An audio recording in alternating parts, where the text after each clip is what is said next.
Bien, bonsoir tout le monde. Voilà, j'ai fait quelques petits réglages. J'ai voilà, mis le lien sur ma page Prendre soin de sa beauté intérieure pour que vous puissiez me rejoindre directement sur Catherine BR Live pour pouvoir vraiment me poser vos questions en direct. Parce que si vous le faites de l'autre page ou d'une autre page, je ne pourrai pas vous répondre et je ne verrai pas vos commentaires.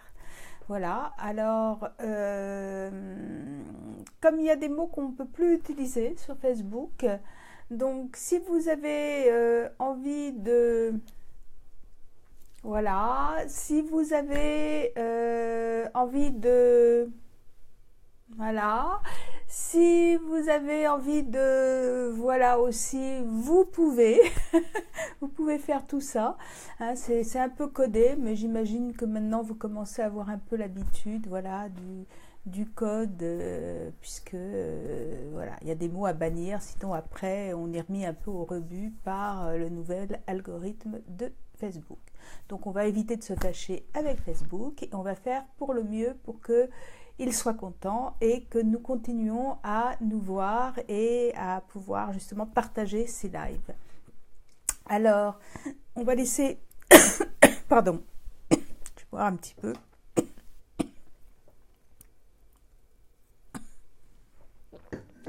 Un petit peu de temps aux personnes pour arriver. Voilà. Alors, attends, là je vais par contre couper. Voilà le son. Je vois qu'il y a une personne qui est là. Annie, bonsoir Annie, ravie de te voir avec moi là pour le moment, voilà. Qui y a d'autres? Alors, il y a Annie, bonsoir. On va attendre un petit peu, hein, que les gens arrivent. Et voilà, il y a toujours un petit peu un décalage, le temps que les gens trouvent la bonne page. Voilà, donc voilà, si vous connaissez des gens que ce sujet peut intéresser, bien vous pouvez leur en parler. Hein, vous avez compris, c'est voilà, voilà.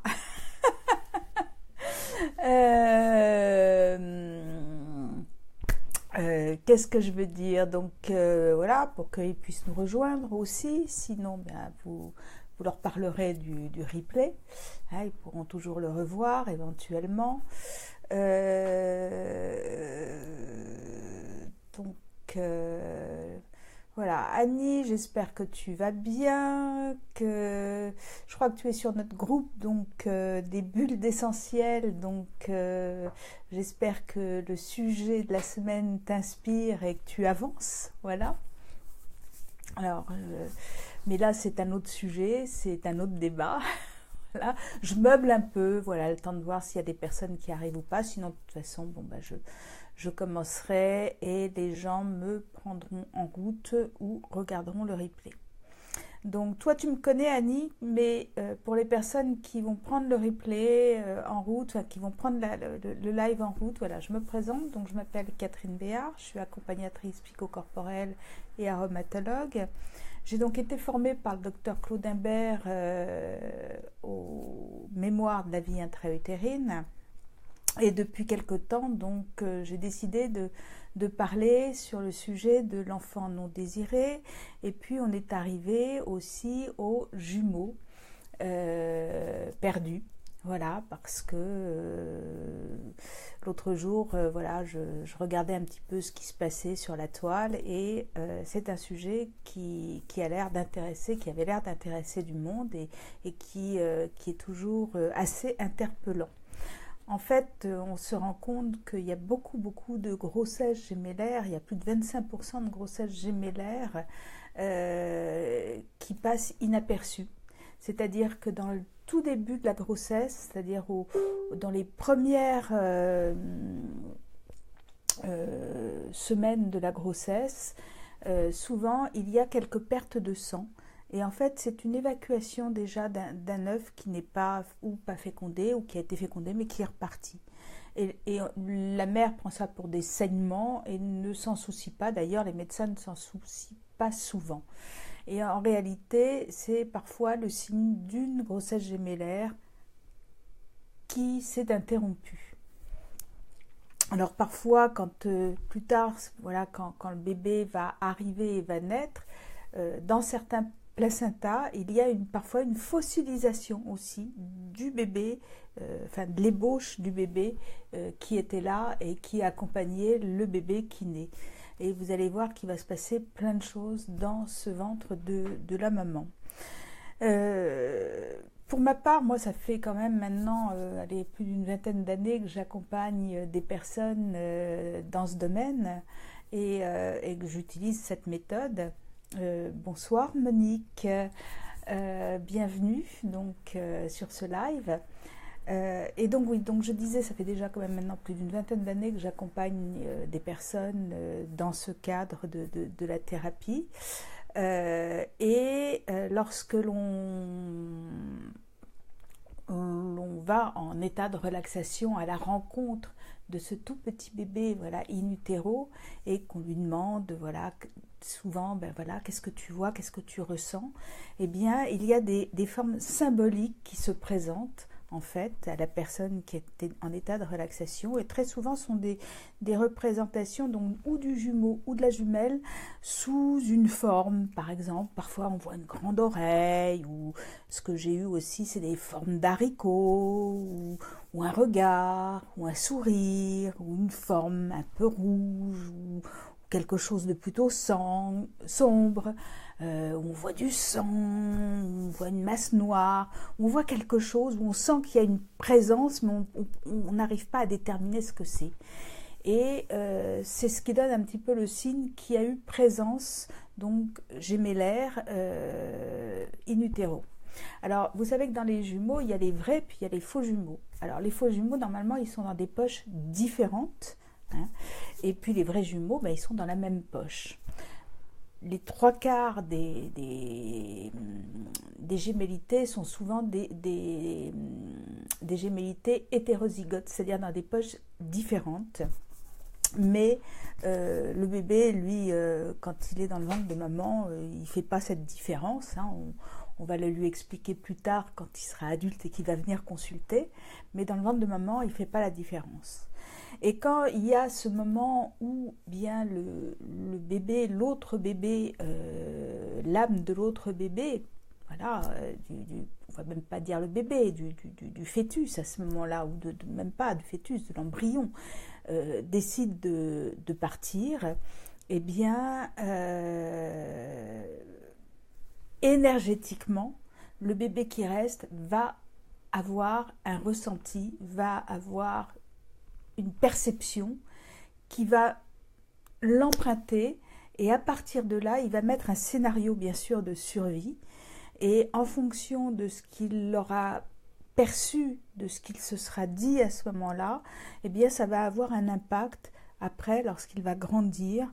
Et souvent dans la vie d'adulte, vous avez des personnes qui ne savent pas qu'ils ont eu un jumeau ou une jumelle perdue, et bien parfois ont des difficultés à créer, à vivre une relation de couple, à vivre une relation durable, à se donner le droit de réussir. Il se passe plein de choses.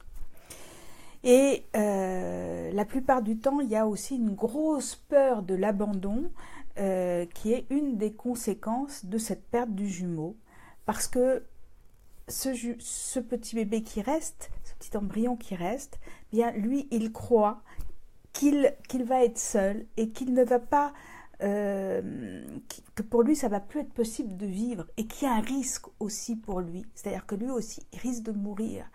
Et donc, il va tout faire pour essayer, à partir du moment où moi, j'ai l'adulte en consultation, il va tout faire, bien évidemment, pour rester là où il est et arriver à naître. Et dans ces cas-là, eh bien, ce scénario de survie, ça peut passer par le fait de ou je me fais tout petit, ou je laisse de la place des fois que l'autre revienne. Et dans la vie, on laisse un espace autour de soi, des fois que, entre guillemets, l'âme sœur ou la partie manquante puisse revenir. Regardez ce qui se passe dans votre vie. Ce que j'ai aussi oublié de vous dire, et je vais revenir sur ce moment-là, c'est que les signes aussi des gémellités perdues, c'est souvent qu'on a tendance parfois à acheter tout en double. On a du mal à faire des choix. On a du mal à choisir entre deux couleurs, par exemple. Pour ma part, parce que j'ai eu cette empreinte aussi, il fut un moment où, quand j'avais le choix, voilà, de la même robe ou du même pull dans la même couleur, eh bien, j'arrivais pas à choisir. Voilà. Et le fait de ne pas arriver à choisir, je finissais par acheter les deux, quoi. Voilà. Ou parfois, c'est aussi les chaussettes dissociées. Aussi. Voilà. On part et on retrouve plus la deuxième. Hein, on perd les chaussettes. Hein, vous avez dû peut-être remarquer ça. Et ça peut être parfois des petits signes qui peuvent éventuellement faire penser à une grossesse gémellaire. Donc je reviens donc in utero, donc ce petit bébé, eh bien, lui, il a une peur panique de mourir, celui qui reste. Hein. Il a peur d'être entraîné aussi par l'autre, hein, par une force, voilà, qui a causé sa mort, parce que lui, il ne sait pas ce qui se passe. Parfois, il se sent même coupable d'avoir risqué d'entraîner l'autre, ou d'avoir pris trop de place, ou d'avoir trop mangé, hein, à travers le placenta, et d'avoir pris la part de l'autre. Ce qui est bien évidemment aujourd'hui, tout ce que je vais vous dire, je vais vous donner des pistes, mais bien évidemment c'est tout un travail qu'il faut faire en profondeur.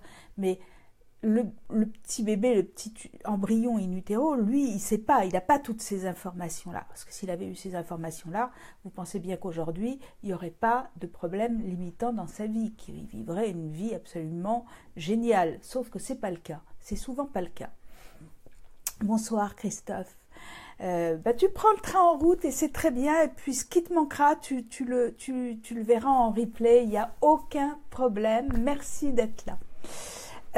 Et donc cet embryon, en réalité, si vous réfléchissez bien, vous regardez la taille qu'il a au moment où l'autre va partir, c'est-à-dire que ça se fait, comme je vous l'ai dit, généralement dans les toutes premières semaines. Et qu'est-ce qui va se passer? Il fait quoi comme taille? Quelques millimètres. Donc imaginez que ce bébé qui croit avoir eu la force d'avoir tué l'autre ou d'avoir étouffé l'autre, est-ce que c'est possible? Surtout quand en plus ils sont hétérozygotes, donc dans des poches différentes. Il y a d'autres choses qui, bien sûr, qui interviennent. Alors ça peut être aussi au niveau de l'âme de l'embryon, qui elle sait qu'elle va être une âme accompagnatrice pendant un certain temps pour donner suffisamment d'énergie à l'autre pour pouvoir continuer de prendre sa place et d'arriver jusqu'à la naissance, et l'autre va partir à un moment donné parce que son chemin de vie n'est pas de rester avec l'autre, n'est pas de l'accompagner. Mais ça peut être aussi une mauvaise combinaison aussi au niveau de son génome, hein, de sa partie génétique, donc une malformation qui fait qu'il y en a un qui part. Voilà. Alors parfois, ce qui se passe, moi j'ai eu le cas de maman qui, elle par contre, on a remarqué que elles avaient fait une forme de fausse couche. Et quelques semaines après, mais vraiment quelques semaines après, en faisant une écho de contrôle, on leur dit « Mais attendez, là, il y en a un autre. » Et en réalité, c'est le jumeau qui est parti. Et c'est fort étonnant, mais ça arrive. Hein. Moi, j'ai eu le cas avec des clientes, 2-3 fois. Et bien sûr, il se passe des choses, et dans la vie de la maman, et dans la tête de la maman, et en fonction parfois de grossesses qui ne sont pas forcément, on va dire, désiré, mais désiré par rapport à une situation. C'est pas le bébé qui n'est pas désiré, c'est pas la personne qui n'est pas désirée. On en a déjà parlé dans les précédents lives que j'ai fait. Mais l'idée d'avoir un autre bébé, peut-être, qui arrive à un moment donné, ou dans une relation extra-conjugale, etc. Et c'est pas le moment, quoi. C'est pas le truc. Et pourtant, il y en a un qui reste, et il y en a un qui s'accroche. Et voilà, il y a une mission de vie quelque part, là, qui se passe. Et je ne vais pas rentrer dans le détail parce qu'on va rester pendant des heures. Moi, je peux vous en parler pendant des heures. Hein. C'est un domaine qui est passionnant et chaque cas est un cas particulier. Donc, je vais vous donner des grandes lignes, des peurs, des angoisses, des terreurs que le bébé qui reste peut vivre in utero, et des limites donc qui vont se rejouer, hein, les parallèles dans sa vie qui peuvent se rejouer parce qu'il y a une racine de gémellité perdue. Je regarde juste vos commentaires 2 minutes pour continuer. Hein. Oui, Annie, lorsque tu étais enfant, une simple goutte de sang te faisait penser que tu allais mourir. Et tu vois que c'est quelque chose qui est engrammé dans ta mémoire, c'est-à-dire que le sang, c'est la vie symboliquement, hein, ça représente la vie, et ça représentait certainement la vie de celui ou de celle qui t'accompagnait, et c'était une terreur pour toi, parce que ça représentait le risque de ne pas pouvoir continuer, et même après. Hein. Oui, bien sûr, donc ça peut être un frein aussi, bien sûr. Je lis vos... Et puis, il y a la peur de l'abandon aussi, bien sûr, la peur d'être abandonné, de se dire, mais la peur de la trahison aussi, hein, se sentir trahi par l'autre. Comment l'autre est parti, il m'a laissé seul et il ne m'a pas prévenu, je me suis réveillée, il n'y avait plus personne à côté de moi. Hein. Et regardez comment ça se rejoue dans les relations aussi à côté, ce sentiment de trahison. Est-ce que c'est une trahison? Est-ce que vous pensez que réellement celui qui est parti avait l'intention de vous trahir, avait l'intention de vous faire du mal? Réellement, si vous vous posez la question aujourd'hui, vous pouvez me donner des réponses si vous voulez, mais je vais parler pour moi. Aujourd'hui, bien évidemment que non, que non. Et comment ça se serait passé si j'avais su à ce moment-là que l'autre allait partir? Est-ce que j'aurais pu l'en empêcher? Est-ce qu'avec la taille que j'avais, est-ce qu'avec le développement que j'avais, j'étais en mesure de pouvoir empêcher l'autre de partir, empêcher l'autre de mourir? Bien évidemment que non. Ça ne dépend pas de nous. Nous ne sommes pas responsables, nous ne sommes pas coupables de cela. Donc c'est aussi pouvoir se déculpabiliser de ces peurs, parce que très souvent nous avons cette culpabilité-là. Celui qui reste, il a aussi donc cette peur, bien sûr, de la solitude, l'impression que jamais personne ne pourra apporter un lien unique dans sa vie et intense, ne pourra l'aimer à sa juste valeur. Hein. Ça va être un manque terrible tout au long de sa vie. Voilà, cette empreinte-là. Et c'est pour ça que il est vraiment important pour les personnes de venir se faire accompagner, de pouvoir aller découvrir cette racine-là et de pouvoir aller recadrer l'histoire avec le regard de l'adulte aujourd'hui, parce que finalement c'est aujourd'hui que vous avez le choix de changer ce regard, le choix de modifier votre façon de vivre aussi. Donc je vous l'ai dit tout à l'heure, il y a aussi ces peurs, elles peuvent entraîner donc le désir de garder symboliquement un espace toujours inhabité, à côté de soi, des fois que l'autre puisse revenir en fait, en attente donc on est toujours un peu en attente de quelque chose ou de quelqu'un. Regardez, où je ne m'engage pas des fois que l'autre revienne. La croyance de l'âme sœur aussi, cette croyance de l'âme sœur. Mais l'âme sœur, elle n'existe pas en soi. Alors, je vais faire bondir plein de personnes, mais c'est quoi l'âme sœur? Si vous cherchez dans votre couple à rencontrer l'âme sœur, c'est l'âme sœur donc de la gémellité, et donc vous allez avoir une relation incestueuse. J'ose le mot, incestueuse. Alors vous n'en aurez pas conscience, mais vous verrez que ça ne pourra pas fonctionner. Et il y aura plein de choses que vous ne pourrez pas mettre en place dans votre couple. Vous aurez une sexualité difficile dans votre couple, qui ne sera pas assouvie, qui ne sera pas vécue normalement. Votre relation ne sera pas une relation de couple, qu'elle soit d'homme à femme, de femme à homme, de femme à femme ou d'homme à homme, peu importe. C'est à un moment donné, apprendre à retirer la croyance que l'on va rencontrer l'âme sœur. L'âme sœur, elle ne peut pas former un couple avec vous. Elle a formé un couple in utero, un couple embryonnaire, de frère à frère, de sœur à sœur, de frère à sœur peut-être, mais dans la vie, elle ne peut pas revenir sous cette forme-là. Alors oui, il y a eu une complicité qui s'est créée in utero, certainement, on va dire, énergétique, parce que vous n'aviez pas ni la parole, ni la conscience suffisante pour pouvoir vraiment communiquer. Alors vous allez me dire, parfois, il y en a qui me disent, mais j'avais l'impression, moi, de me disputer tout le temps avec mon jumeau. Est-ce que c'était se disputer tout le temps? Est-ce que parfois la croyance de la place, etc., ou quand on est des jumeaux homozygotes, aussi dans la même poche, c'est peut-être parfois il y en a un qui est un peu plus gros que l'autre, donc voilà, on a l'impression qu'on s'engueule parce qu'on n'a pas assez de place et qu'on aimerait bien que l'autre se pousse, voire même on peut avoir eu l'idée que l'autre carrément se barre, voilà, et ça c'est culpabilisant à souhait, mais si vous réfléchissez bien, vous n'avez pas eu les moyens de pouvoir faire partir l'autre, de l'éjecter, de prendre plus de nourriture par le biais du placenta et de manger à sa place, parce que vous avez, dans ces cas-là, il y a deux cordons qui vous relient au ventre de la maman, et donc qui à ce moment-là vont vous nourrir, et c'est le bébé qui va prendre la nourriture, donc qui va se nourrir, donc il n'y a pas de risque que vous puissiez manger à sa place. Vous avez, vous, la part qui vous nourrit et il a sa part qui le nourrit. D'accord? Ça, c'est quelque chose qu'il faut vraiment remettre en place dans votre conscience d'adulte pour pouvoir prendre un petit peu de distance par rapport à ça.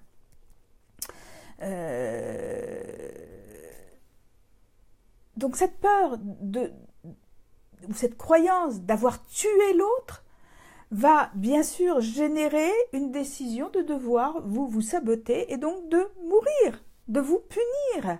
Et donc dans la vie, vous n'allez pas vous octroyer le droit au plaisir, à la joie, au bonheur, à avoir une relation amoureuse, une relation amicale, une relation sentimentale normale. Vous allez vous la refuser, mais pas forcément consciemment, parce que moi, le nombre de personnes que je reçois et qui me disent « mais non, mais moi, j'en peux plus là de cette relation-là, il faut que ça change. Bien sûr que je veux changer. » Mais qu'est-ce que vous faites réellement pour changer avec les informations? Parce que c'est pas tout d'avoir une information, c'est pas le tout de le conscientiser. C'est énorme déjà de pouvoir remettre tout ça en place dans l'adulte, mais après, qu'est-ce que vous allez décider d'en faire? Si vous ne transformez pas votre mode de fonctionnement, il ne se passera rien et vous allez continuer de souffrir de cette histoire et de cette croyance. Alors, vous avez aussi des personnes qui ont peur, de par cette empreinte, de ne pas être capable de faire les choses seules, par exemple. C'est la catastrophe dès qu'ils se retrouvent seuls. Alors, est-ce que c'est vrai? Ce petit embryon que vous avez été, il a continué à vivre, il a continué à grandir. Et bien sûr que le corps de la maman a fait ce qu'il fallait pour continuer de le nourrir, pour continuer d'en prendre soin jusqu'à sa naissance et après, jusqu'à aujourd'hui. Regardez tout le parcours que vous avez pu faire malgré cette empreinte. Ou grâce aussi, j'ai envie de dire, à cette empreinte, parce que l'autre a juste été là peut-être pour vous accompagner, parce que dans votre énergie, dans votre âme, dans votre conscience supérieure, peut-être que vous ramenez des croyances, on va dire des vies précédentes, des phases précédentes, où vous avez cru que vous n'étiez pas capable de faire les choses seul. Et là, il y a une énergie qui vous a accompagné, une énergie vitale qui vous a accompagné pour pouvoir justement être ici aujourd'hui et être en train de m'écouter, par exemple. Ça peut entraîner aussi la peur du regard de l'autre. Ne pas supporter que les autres puissent porter un regard particulier sur vous, ne pas se montrer aussi.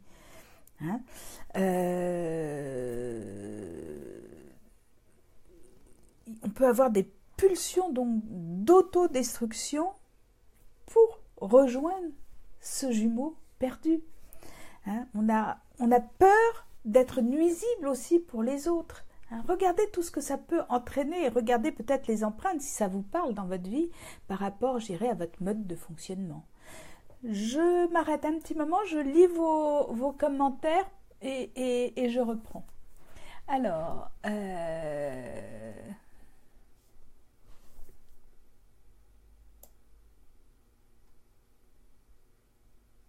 Est-ce qu'il y a d'autres? Non, ça va? Et oui, Annie, et pourtant tu es devenue infirmière. Regarde pourquoi tu es devenue infirmière. Ça te fait rire, mais quel besoin tu exprimes à travers ton rôle d'infirmière? C'est pas par hasard. Ça a du sens. Alors, pareil, ce petit embryon, pour ne pas, on va dire, se sentir responsable, ou pour ne pas avoir à souffrir de cette perte, hein, et de cette croyance, et cette culpabilité aussi, bien qu'est-ce qu'il va faire? Il va aussi parfois se couper de toutes ces sensations, c'est-à-dire qu'il ne va plus voir, il ne va plus entendre, il ne va plus sentir, d'accord? Ou au contraire, c'est quelqu'un qui va être tout le temps dans l'agitation, quelqu'un qui ne va pas arrêter de bouger, de marcher, etc., de bouger, d'être tout le temps dans l'action, soit pour éviter lui-même d'être entraîné, mais c'est complètement inconscient, dans cette aspiration avec l'autre, soit pour au contraire montrer qu'il est vivant, qu'il existe et que il faut prendre soin de lui, hein, ou pour éviter d'avoir à ressentir tout ça. Donc il va être tout le temps dans le mouvement. J'ai une personne, voilà, qui elle est tout le temps dans le mouvement. Et c'est vrai que quand je lui ai posé la question, mais regarde, quand tu es tout le temps dans le mouvement, regarde ce que ça t'empêche aussi de mettre en place ou de ressentir. Voilà. Je ne sais pas si elle sera là ce soir, et peu importe, mais elle se reconnaîtra. Voilà, le fait de vouloir d'être accompagnée en thérapie et de faire un accompagnement par téléphone. Par téléphone, on ne se voit pas, d'accord? Et elle me dit, mais moi, il faut que je bouge tout le temps, je ne peux pas rester... voilà, alors, je vais vous montrer quelque chose, parce que si je ne le lui montre pas, si je le lui dis juste, ça va rester mental. Mais si je suis là en train de tout le temps, alors vous n'allez plus me voir, donc je vais essayer de... Voilà. Si je suis tout le temps en train de bouger, de faire quelque chose, vous allez vous dire, mais qu'est-ce qu'elle fait? Est-ce qu'elle m'écoute? Voilà, elle en est où? Non. Et pendant que je fais ça, je ne suis pas vraiment à votre écoute, je ne suis pas vraiment en train de regarder votre non-verbal, d'accord? Et donc, je ne peux pas vous aider. Et c'est pour ça, une des raisons pour lesquelles je refuse de faire des accompagnements par téléphone. Je peux les faire par Skype, parce que par Skype, on se voit. Il se passe quelque chose. Je peux poser des questions, je peux voir ce qui se passe énergétiquement sur la personne, je peux voir son visage, je peux voir ses gestes, sa gestuelle, sa respiration. Voilà, tout ça, ça peut se faire de cette manière-là. Bien évidemment que ça ne remplacera jamais un accompagnement en face à face, et en pouvant toucher aussi l'autre si c'est possible, parce que parfois on ne peut pas toucher, parce que ces petits embryons ont parfois la phobie d'être touchés, hein, ou au contraire ont besoin qu'on les prenne tout le temps dans les bras. Voilà, ça peut être ou l'un ou l'autre. Voilà. Donc un accompagnement par téléphone, je ne le ferai pas. Je refuse de le faire parce que c'est pas rendre service à la personne, c'est la conforter dans sa croyance qu'il n'y a que comme ça qu'elle est protégée et qu'elle ne risque rien. À un moment donné, si elle ne décide pas de se poser, si elle ne décide pas d'écouter, de sentir, il ne se passera rien. Il ne se passera rien. Elle va continuer dans sa peur, dans son mal-être.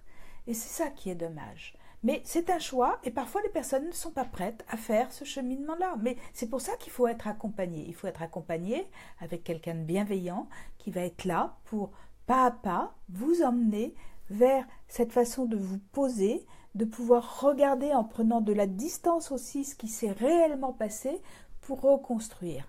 Alors bien évidemment que votre accompagnateur ne fera pas le travail pour vous. Le travail, c'est vous qui le faites. C'est vous qui décidez de vouloir changer ou pas ce qui se passe dans votre vie. Qu'est-ce qui va se passer? Parfois aussi, on développe un sentiment d'impuissance. Pourquoi? Parce que ce petit embryon dans le ventre de maman, quand l'autre est parti, il s'est senti totalement impuissant à le retenir. Mais pouvait-il réellement le retenir? Non, bien évidemment. Bien évidemment que non. Alors, qu'est-ce qu'il y a? Je lis un petit peu pour essayer de vous en dire un maximum, pour ne rien oublier, enfin, essayer de ne rien oublier.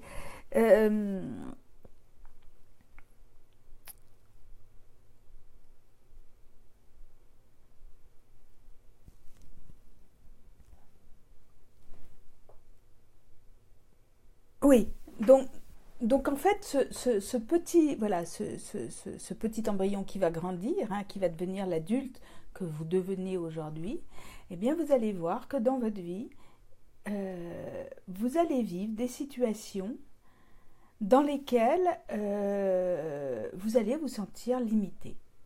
C'est souvent dans les relations de couple, c'est souvent aussi dans les relations professionnelles que ça se joue aussi.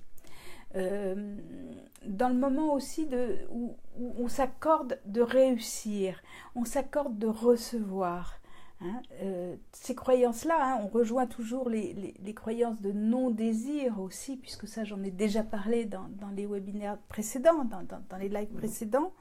C'est vraiment des points que l'on a mis en place parce qu'on a eu une croyance limité, bien évidemment, puisque ce n'était que du ressenti, puisqu'on n'avait pas un cerveau suffisamment développé pour penser comme nous pensons aujourd'hui, et nous n'avions pas les mots pour pouvoir dire. Donc, le bébé in utero, comme je vous l'ai dit la dernière fois, hein, lui, comme il perçoit des sons, comme il perçoit des sensations, il sent, il goûte, il a l'impression que lui aussi, on le voit, et vous savez bien qu'à travers le ventre, il n'est pas transparent, on ne le voit pas, et on ne sait pas ce qui se passe à l'intérieur. Et donc ces gémellités qui sont parties, très souvent la maman n'en a même pas eu vent, ne s'en est même pas inquiétée, on ne lui en a même pas parlé, et donc n'a pas pu communiquer avec celui qui reste pour le sécuriser. En fait, c'est ce qui a manqué à ce petit bébé et à cet adulte pour la suite, après en devenir, hein, c'est que on ne lui a pas expliqué ce qui se passait.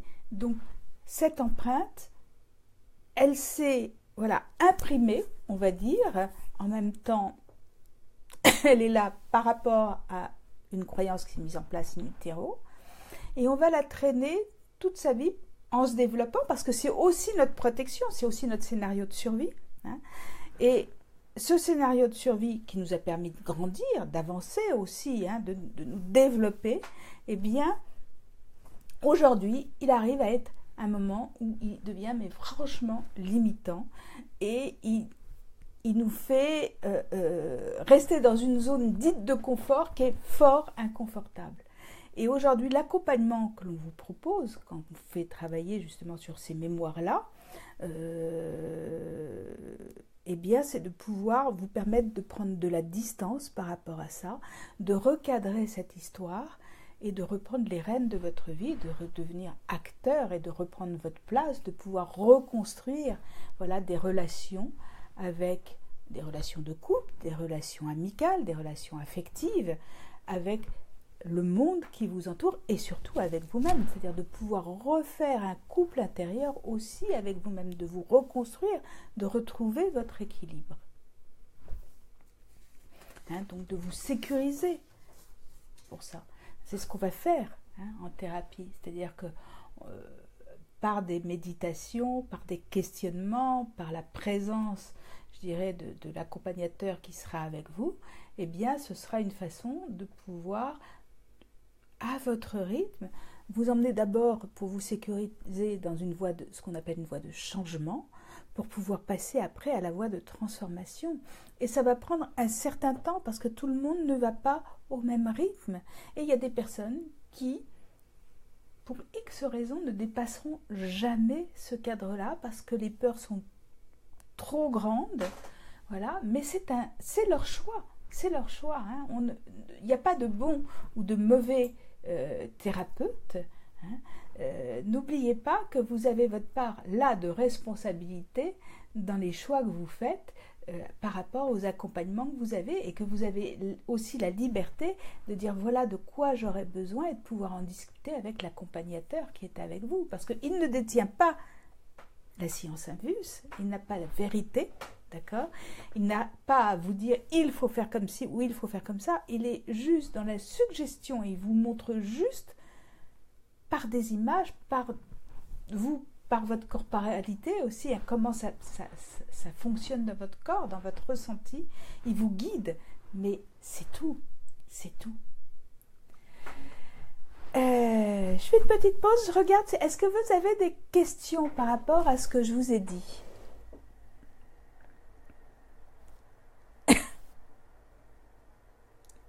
Voilà. Alors, oui, bien sûr, aider les autres, prendre soin. Bien sûr, Annie, bien sûr, ton métier d'infirmière, c'est ça. Et ça fait partie, je dirais, justement, d'une des raisons qui t'a amené, et tout thérapeute, j'ai envie de dire. Alors, on n'a pas tous une empreinte de gémellité perdue, hein, je ne suis pas en train de dire ça. Mais on est tous, quand on est dans la relation d'aide, on a quelque chose, en fait, entre guillemets, à réparer. En fait, il n'y a rien à réparer, mais quelque part, on est là pour venir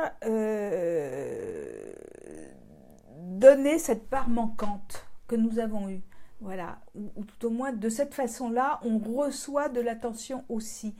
C'est particulier. Alors, d'où le travail sur soi. Hein. Et quand on a commencé ce travail sur soi, on le termine, j'ai envie de dire, c'est un travail de toute une vie. Alors, il y a des moments où on va faire des coupures, hein, où ça va bien se passer. Et puis, il y a des moments où il va falloir faire des piqûres de rappel. C'est pour ça que lorsque j'ai mis des posts en ligne, j'ai dit, voilà, c'est un peu une vaccination et une vaccination utile parce que, oui, et sans effet secondaire, enfin les seuls effets secondaires, c'est que vous allez vous sentir mieux, c'est que vous allez redevenir acteur de votre vie et c'est que vous allez retirer toutes ces croyances, toutes ces limites, voilà, que vous avez aujourd'hui dans votre vie. Hein, c'est surtout ça, le but de se faire accompagner. Et je pense que prochainement, je vais vous faire aussi, comme je l'ai fait pour les fois précédentes, une méditation pour que vous puissiez éventuellement l'écouter et travailler avec. Mais je ne peux que vous encourager, si tel est le cas, si ces limites-là vous parlent, si elles font partie de votre vie, voilà, de faire un bout de chemin avec quelqu'un qui va pouvoir vous guider de cette façon-là. C'est vraiment important. Alors, on ne va pas vous laisser mariner, voilà, dans ce travail de la vie intra-utérine, parce que ce qui est important, c'est ce qui se passe aujourd'hui, au présent. Hein, il n'est pas question de rester dans le passé. Mais c'est surtout, aujourd'hui, de vous donner les moyens de vivre votre présent sereinement. Et c'est ça le but de la thérapie en sophroanalyse. Et surtout d'être à l'écoute de votre ressenti, c'est-à-dire de vous reconnecter sensoriellement, sans que ça représente un danger pour vous. Et ça ne peut se faire qu'en accompagnement. Le travail, vous ne le ferez pas tout seul. Alors, est-ce que vous avez d'autres questions? Est-ce que vous avez des questions particulières par rapport à ce que j'ai dit? Est-ce que déjà, voilà, ce que je viens de vous dire vous met sur des pistes?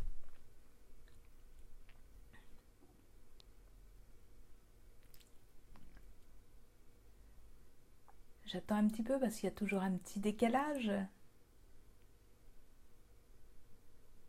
Bonsoir Monique. Alors, il y a qui? Il y a Annie, il y a Monique, il y a Christophe.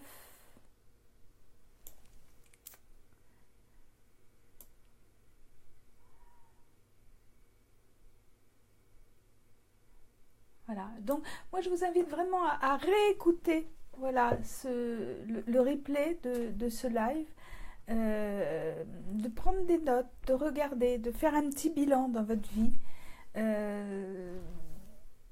vous avez, en fonction de l'endroit où vous vous trouvez, vous avez des sophroanalystes qui peuvent vous accompagner. Hein, sur le site de l'Institut européen de sophroanalyse, il y a des sophroanalystes. Il y a une liste de sophroanalystes, donc vous pouvez aller regarder. Moi, bien sûr, je continue hein, ces accompagnements. J'en fais, donc moi je me trouve à Meudon. J'en fais aussi en Provence lorsque j'y suis, mais je les fais aussi par Skype. Comme je vous l'ai dit, par Skype, on peut se voir. Skype ou Messenger. Hein. Il y a vraiment, et c'est une façon en même temps de pouvoir le faire au moment où vous en avez besoin, au moment où vous êtes disponible.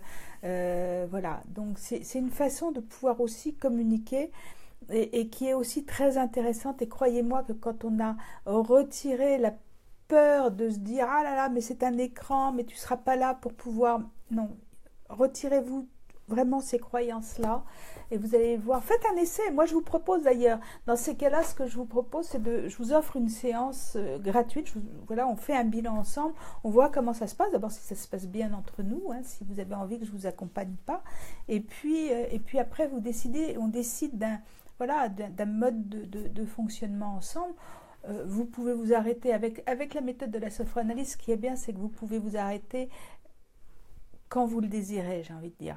N'arrêtez pas trop tôt, parce que dès que vous sentez que ça va mieux, généralement on a tendance à dire ah bah ça y est, je suis sortie du truc, c'est bon. Et c'est justement là où il faut surtout pas s'arrêter, c'est-à-dire qu'il faut renforcer, voilà, et remettre vraiment toutes les bases de sécurisation pour pouvoir continuer d'avancer. Hein. Donc c'est ça qui est important, ça, toute thérapie, quelle qu'elle soit, j'ai envie de dire. Mais ça, c'est l'erreur que souvent l'on fait quand on entame un travail de développement personnel. Mais par contre, si vous décidez de dire, ben voilà, là je fais une interruption, puis je reprendrai s'il y a besoin à un autre moment, tout est faisable, bien évidemment, à partir du moment où ça se fait en face à face. Ça se fait pas en texto, parce que ça aussi, ça fait partie, je dirais, d'une façon de... On prend les distances, on se responsabilise pas, et comme ça, ni vu ni connu, je me débarrasse de toutes les contraintes que ça peut avoir. Hein, parce que ça, je l'ai connu, moi, en thérapie. Hein. Et ça m'est arrivé aussi à mon corps défendant, donc c'est pas une critique, je sais que je l'ai fait, moi aussi, ça m'est arrivé au tout début. Bon, mais après, on comprend l'importance aussi du respect aussi, et du thérapeute, et de la personne qui est accompagnée. C'est très important, et ça va dans les deux sens. Moi, je crois que c'est vraiment primordial, voilà, de comprendre tout ça. Bonsoir Véronique, tu regardes ça, voilà, donc tu verras le replay parce que je pense que tu viens juste d'arriver, c'est pas un souci. Tu pourras revoir ce replay tranquillement, et si tu as des questions, si vous avez des questions bien sûr, même après ce live, bien évidemment que je vous répondrai, et si vous voulez me joindre en message privé, je prendrai le temps de vous répondre, bien évidemment.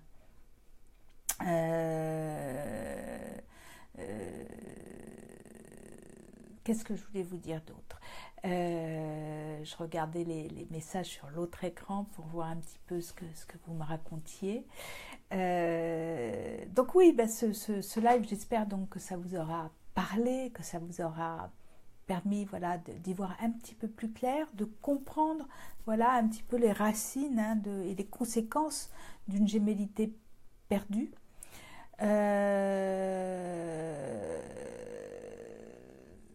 Oui, Véronique, c'est un merveilleux outil, merveilleux. Et à Bordeaux, je sais qu'il y a quelqu'un de très, très, très, très bien aussi dans les accompagnements. Voilà.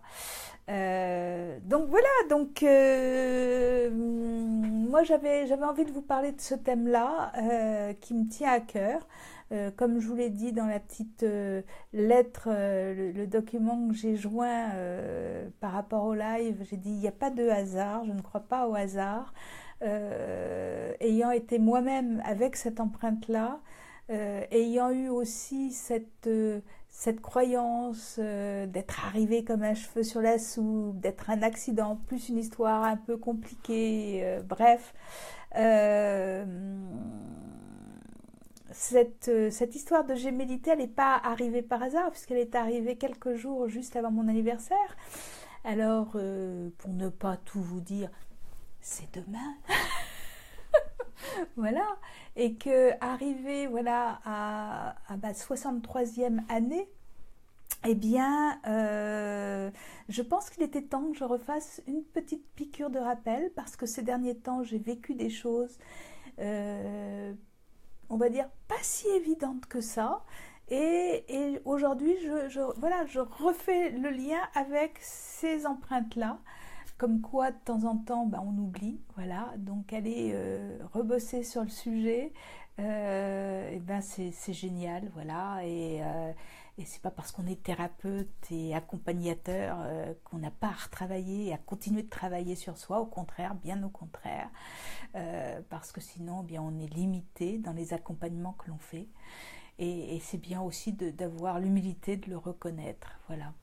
Et je trouve ça merveilleux et je remercie la Providence, voilà, de m'être fait tomber sur ce poste par rapport à la gémellité, sur le thème de la gémellité perdue, pour pouvoir en reparler moi-même à cette occasion ce soir. Voilà les amis, je regarde, rien de... Merci Annie, merci beaucoup. Voilà, donc je vais vous laisser avec ça. Je vous souhaite une très belle soirée. N'hésitez pas à me poser des questions, même après, en replay, en MP, tout ce que vous voulez. Si vous avez envie de faire un essai, si vous avez envie, voilà, de me contacter, voilà, faites-le. Je me ferai un plaisir d'être là pour vous. C'est un domaine vraiment qui me passionne. Ça aussi, ça fait partie du domaine, de mon domaine professionnel et qui, moi, m'a énormément aidé, m'a énormément fait grandir. Vous ne pouvez pas vous imaginer à quel point.